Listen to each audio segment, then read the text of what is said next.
Loot is fun. Loot is rewarding, and loot can also break your game clean over its knee. Continuing on our series of adventure-themed role-playing MMORPGs, today I'm going to tell you about how I handle loot as an event host for online roleplay, and give you a few ways to how you can handle it, from concept to creation and beyond. Part 1, the loot concept. In an adventure-themed roleplay guild, you typically have a structured game system. You'll use dice, things won't ever get as complex as something like 5th edition, but you'll have some stuff in place for general levels, ranking up, rolling the dice to attack, a system for learning and using skills, things like that. All of those are fun ways to progress a character. And on top of all those ways sits your loot. Loot is something rewarding, and for many players it becomes a type of trophy that the player gains through their adventures in that role-playing community.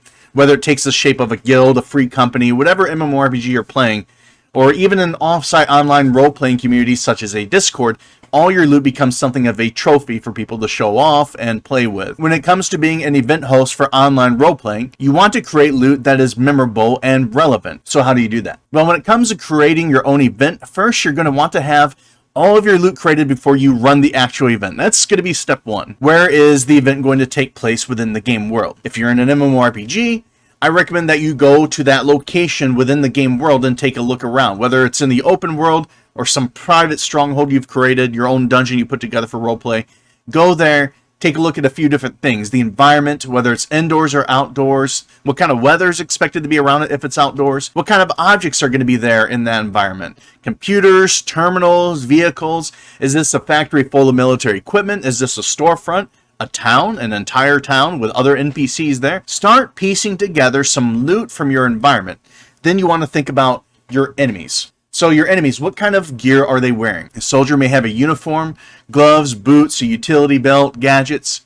Are they wearing a special vest to hold extra munitions and extra gadgets that they have? What about their weaponry? Are your enemies beasts where players can cut off parts of them for components? Are your enemies droids? You may not want to have players take these droids and use them as their own personal droid, unless you're ready to adopt an additional mechanical layer to your game, but you can have your players still harvesting parts from droids such as optics, sensors, data packs, memory sticks, stuff like that. Take note of all these things for the creation process, which is going to come next. Now, when it comes to designing your loot, you want to think about the mechanical side of things. Now, since this is a series, primarily focused on MMORPGs and role-playing inside MMORPGs, I do want to take a note here that the typical MMORPG form of loot should best be avoided. At least that's what I recommend. And what am I talking about? I'm talking about a linear stat progression on gear, where everything is just a linear upgrade from one to the next. I'm talking about killing a boar and finding a giant broadsword in the beast's stomach alongside a nice pile of gold.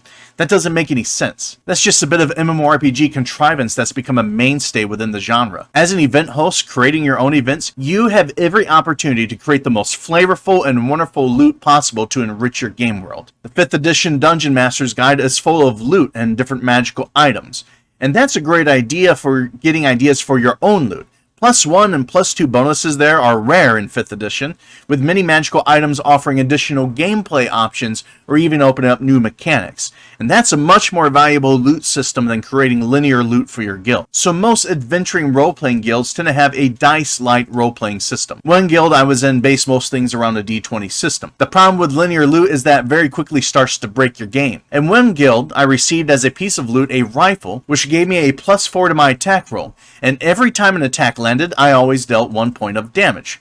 My basic attack roll was a 1d20 +2, and the rifle added +4 to that. So what happens when you have a piece of gear which is a linear upgrade in every way? The player will only use that item to attack. That's what happens. Why inconvenience yourself with any other weaponry or creative items or tactics when you have a +4 rifle that will give you more benefit than anything else in your kit? You can see the problem that introduces. For this stage of the process, the concept, you want to start taking notes. What kind of loot will your characters be gathering from this area? What kind of mechanics will they affect? And not just ones that are linear, what kind of sideways mechanics can you offer them that make it unique? And finally, you also maybe want to consider what kind of history the place has and how that's reflected in the loot. And when you've made those notes, it's time to go to the creation stage. Part 2, loot creation. This is the fun part. You want to have your Google document over or open a notepad, whatever program you use, because it's time to type up and describe our loot. And I'm going to give you a few free examples you can pull from, use, transform, however you want. So now that you've taken notes on the event that you're planning to host, the environment, enemies, history, and all that, Now here's what I do, and I'm going to be assuming I'm creating an event for 4 to 6 players, a small group, and I want to create 10 pieces of loot. So 4 to 6 players, I want to create 10 pieces of loot, so I always have a little more extra. So go ahead and write down the names in your document. If you're starting out, go ahead and write down that document, those names of those 10 pieces of loot. For example, if you're kind of in futuristic or sci-fi, you can have stuff like sneaking boots, cold weather jacket, and a carbine rangefinder. Adapt it to whatever world you're in. So if you're in more of a medieval fantasy, you have leather boots, a woolly coat, and a magic bowstring, something like that. So go ahead and write down the names, and the names only of those 10 pieces of loot that your characters are going to find at the area of your event. Now the next step is going through and thinking of things mechanically. I strongly recommend is avoiding things which give a linear increase to attack and defense. And if you do, keep those minimal as possible. Consider a maximum of 3 charges if you do that. You can use the bonus 3 times ever, and then you no longer have the bonus. You can still keep the item, but the bonus is no longer usable. It's spent. So mechanically, what I recommend here is thinking of sideways or horizontal forms of bonuses. Not just linear attack and defense, but horizontal bonuses. Think of bonuses which deal with the feats of strength, skills, and proficiencies. Bonuses to perception, bonuses to acrobatics, bonuses to slicing into terminals. I'm going to give you some examples for those pieces of gear I outlined a little while ago. So on the D20 based system where you want to keep the bonuses, let's do this. So sneaking boots. When worn, it provides a +2 to sneaking or stealth. Cold weather jacket. When worn, provides a +2 to checks against climate and cold weather, and a +2 to non-combat actions taken in a cold weather environment. Carbine rangefinder. When attached to a carbine, it provides a +2 to a ranged attack, maximum of 3 charges. So we've covered 3 bases here as a general example. A bonus to a skill or talent which has to be used and an effect, a bonus to a specific environment which is not always available, and a flat bonus to combat which is on a maximum of 3 charges total. From there, you're going to want to move on to step 3 of this process. Step 3 is based on what you did back in concepts. Remember when you traveled the environment of your event and took notes? Well, this is where you start adding color to your loot through the text and description. Where was the item found? Who had it? Was it picked from the environment? What does it look like and what characteristics does it have? You'll want to start typing in some flavor text. And why is this important? Because players, even when they're not getting the bonus from the loot anymore, even when all the charges are spent, they will have something valuable that they can play with. Even if they spend all 3 charges of that loot, you'll find that players still enjoy having that piece of loot long after the charges are gone. This is where you inject story, personality, and character into your loot. You want to go through that document, and for each piece of loot, you want to start adding the color, the story through descriptive text. I'm going to provide some examples. So, our sneaking boots, when worn, provides a +2 to sneaking or stealth. And here's our flavor text. Plucked from the feet of a slain Republic soldier, these faux leather boots are of the highest manufacturing quality, and the soles have been swapped and customized with padding which silences the wearer's footsteps. The cold weather jacket. This white jacket with a green trim covers the torso and limbs, with a hood which can be pulled tight around the face. Its shape is roughly marshmallow in design, which provides significant insulation despite its clumsy appearance. The carbine rangefinder. This scope is of unusual make and model, providing a holographic display of the target of whichever laser carbine it is mounted to. Upon mounting, the rangefinder connects to the electronics of the laser rifle and provides a live ammo counter readout through the scope. So what have you done? You've created, with 3 pieces of loot which is valuable even without their mechanical bonuses. You've rewarded your players both mechanically and flavorfully by giving them something which not only complements the gameplay, but also provides them material for role-playing in future events. At this point, if you've created those 10 pieces of loot and fleshed it all out like this, you're ready to distribute the loot at the end of your event. Before I get into talking about distribution, let's talk about additional loot mechanics. And this is getting more advanced. This is where things start to get complex. We've gone from singular pieces of loot which complement a character, and now we're going to talk about adding different layers of mechanics into the games to make them richer and fuller. And here's a few ways we can do that. An easy one that you probably already considered or may possibly be in use in your guild is currency. When it comes to role-playing guilds and communities, you may have a form of in-game currency that players get from attending roleplay events. Obviously, you want this to be separate from what they earn from playing the actual MMORPG itself. The currency must be imaginary and relevant only to the guild, or you run into a lot of problems down the road. Now, currency can be multi-purpose, such as gold, credits, cash, whatever you want. I don't use a general currency in my role-playing guild. I just decide what general level of income players have depending on their rank.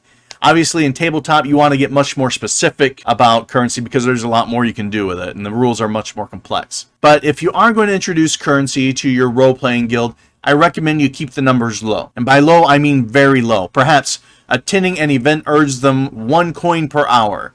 2 coins for 2 hours, okay?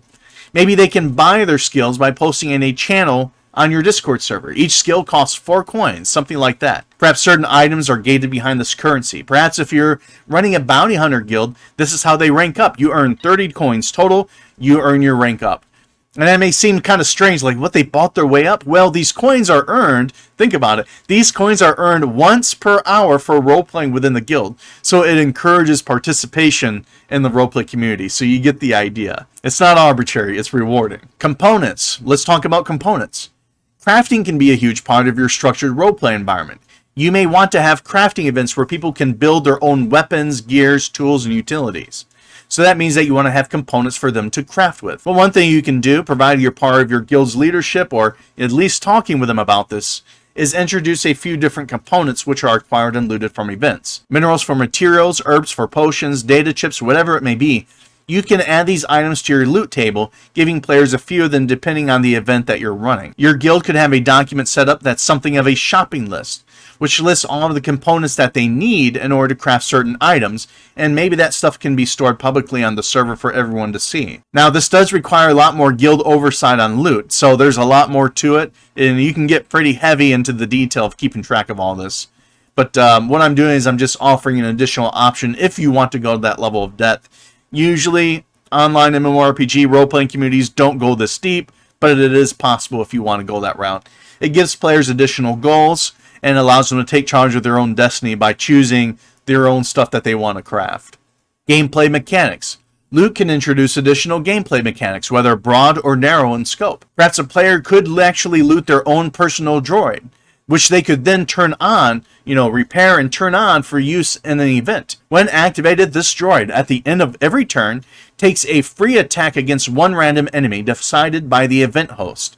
Perhaps that droid has a -4 to its attack rolls, so it doesn't go too crazy. Now, that's actually a very powerful benefit to introduce, so depending on your roleplay community, it may not be possible, but maybe it would be. What about a piece of loot which triggers a magical bonus effect on all characters in the party? Perhaps a piece of loot has one-time use only ever, and when used, everyone in the party gets a +4 bonus to every action for 3 turns. That's a way in which mechanics can be played in support of other players.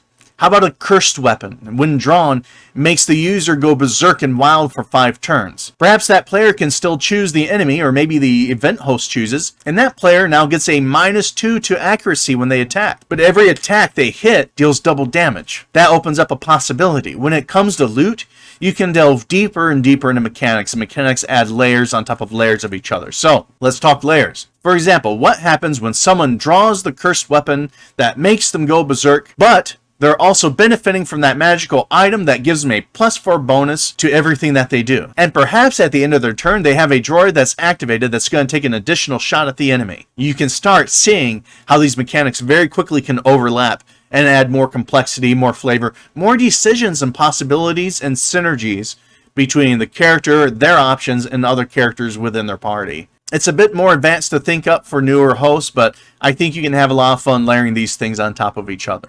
Just be sure to limit your flat attack and defense bonuses by charges so it doesn't become the only option your characters use. I'd be very limited on using those. So part 4, finally, let's talk loot distribution. You've created those 10 pieces of loot, you've given them their mechanical function, added color, and now you're ready to host your event. Now there's a couple ways you can distribute at the end of the event. You can assign loot to characters based on their actions throughout the event. For example, that notepad you have next to your computer, you can keep track, so-and-so search this area for an item that they're going to receive at the end of the event. You can do that. The other way you can do it is just have everyone roll on a loot table at the end. And this is what I recommend. Maybe using option 1 occasionally in some instances where it's relevant. But I recommend at the end of your events, having everyone roll a flat D20 to determine loot. You want to have your loot already on a table for you to see, not for your players to see. And you want to assign your loot according to a priority. Higher rolls means better loot. Lower rolls means less loot. And on that note, I want to say, you want to make sure that everyone who attends gets some piece of loot. Just because they roll low you don't want anyone to go home empty-handed. There's always going to be that one person who rolls exceedingly well throughout all your event, only to drop a nat 1 on the loot roll. Don't screw over that player for being unfortunate enough to roll low when it mattered. If you know what I mean. You don't want to make it so your loot roll is all that mattered in the end. Don't do that. If they rolled a nat 1 or a low roll, give them a piece of loot, but keep it on the lower end of your loot table. Don't screw them over for being unlucky. Just give them a lower ranked piece of loot that you have ready. You're quickly going to see why you want to have more loot than your players. You're going to be looking through their loot rolls and looking for items that are relevant depending on what the player rolled, as well as giving yourself a bit more options on your own table for handing out stuff for whatever things you notice. Maybe everyone starts rolling low on loot. So you want to have more loot than players available so you have more to pick from when the time comes. At the end of the event, when all is said and done, you all disperse.